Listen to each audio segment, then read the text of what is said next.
assalamu aleykum. Waaleykum salam wa rahmatullah. Ceerno Basiru. sohna Oumou Sy. mi salminima seydi Ba. eyi mi salmitimama sohnajo, mi juurimama. jam jogima. eyi alhamdulillah, yettere Allah. eyyi ceerno Basiru. julɗo fof kam ne waɗɗi ɗum andude diine mum. normalement no feewi. mboɗo jogui namdal. bisimilla ma. namdalam ko ni sifori. holko woni salɗeji salligue. salligi. manam farillaji salligue. farillaji salligi jiɗɗa andude. e sohna Oumou mi weltanimama wannoon diine ko lamderago, kadi neɗɗo o kadi jogui andude diine mum. nelaɗo Allah wi utlubul ilma faridatun li kulli muslimin. o wi ɗaɓɓude gandal ko farilla e dendagal julɗo. julɗo fo ene waɗɗi andoya diine mum. wadde noon so tawi a ari namdade ñanden a namdima kam hol ndiyam ɗam ganduɗa ene sella salligi. hande ari kadi namdorade mi ndiyam holko woni salligi farillaji muɗum. namde maɗe ene gone place tigui tigui tigui. joni noon farillaji salligi sohna Oumou ko jeeɗiɗi. farillaji salligi ko adi foof ko anniyade. anniya ma o noon yiiɗa ko waktu nde mbatta yeeso ma nde mbatta e yeeso ma nde anniya o ara ɗon. to banggue lodde yeeso muɗum ko farilla, on watti farilla ɗimmijo. juutedi yeeso koto aada yaari lebri ene fuɗa ha yetto ƴakkilɗe ma. jaajendi yeeso ko nufuru e nufuru. so tawi noon sohna Oumou aɗa loota yeeso ma, ƴeew ñolɓolli gonɗi e tiinde ma e ɗaɗol hinere ma fof ko yeeso jeeya, e toni ma fof ko yeeso jeeya. ɗum ko farillaji salligi.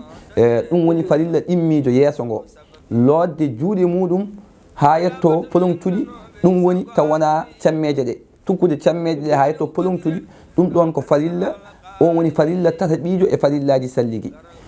farilla naye ɓiijo ko maskude hoore muɗum laawol gadaniwol. sohna Oumou, maskude hoore mum laawol gadaniwol, ɗum ko farilla. e lodde koyɗe muɗum ha kolɓuli ɗi naata, ɗum ko farilla. on woni farilla joyi ɓiije. farilla jeego ɓiijo ko yiggude. so tawi aɗa salligino yeeso mo jigga, juuɗe ɗe koyɗe ɗe jigga. jeeɗe ɓiijo kone mbatta salligi o e jonde wootere, ko ɗum ɗo sohna Oumou woni farillaji salligi. ni farillaji salligi foti. ko noon tigi ko minno andude sunnaji farilla so sunnaji salligue. eyi bisimilla wadde wondi farillaji e sunnaji gondi. wannoon farillaji ɗi e sunnaji ɗi ko kanƴi jadata. alay saago joni no pamminirmami farillaji ɗi ni paamira noon. joni sunnaji ɗi ko adi foof ko coɗaɗa juuɗe ma ɗe, gotel foof junggo foof lawƴa ɗum laabi tati. kono won rendinoɓe juuɗe ɗe lawƴa ɗum laabi tati. par ce que so tawi a lawƴi ngoɗo junggo, lawƴa ngoɗo junggo lawol gotol wona dañi goo, a dañi goga goo. kono won yimɓe coɗoto tan lawol gotol. sohna Oumou mi anda sa faami, wonno mbaɗirni toɗo juuɗe laabi tati. hono no mbaɗanmi ni tan. eyyi joni noon so caggal nde coɗiɗa on saaha gufƴikinoɗa.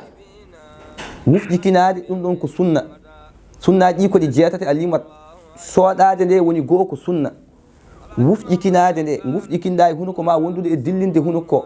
caggal ɗum solɓikinade. holko woni solɓikinade? ko fooɗirde ndiyam ɗam foofago mum wasa ɓurtude noon. kadi e ñittikinade ko fawde juuɗe ɗe e hinere ma, jaltinira foofago ma. on watti tati. ruttude maskude hoore muɗum ko ɗo sunna hippata farilla.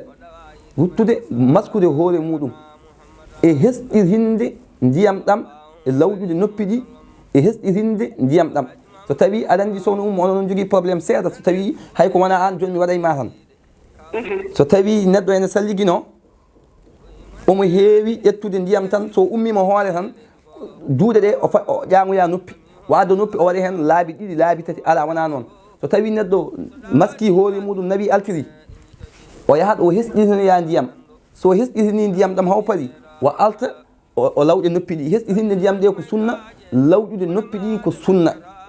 caggal ɗum ɗon ko reggodirde farillaji salligi ɗi, ko ɗi woni sunnaji salligi. ko ni sunnaji salligi foti. allahu akbar. no kalirɗani ko noon tigui. ɗum noon min tan yemmi. e ɗum noon mi weltanimama sohna Oumou. a jarama. jarama no feewi. yo Allah yo moƴƴere mami ahe ma inchallah. e bisimilla bisimilla. jarama merci. yo Allah yo moƴƴere.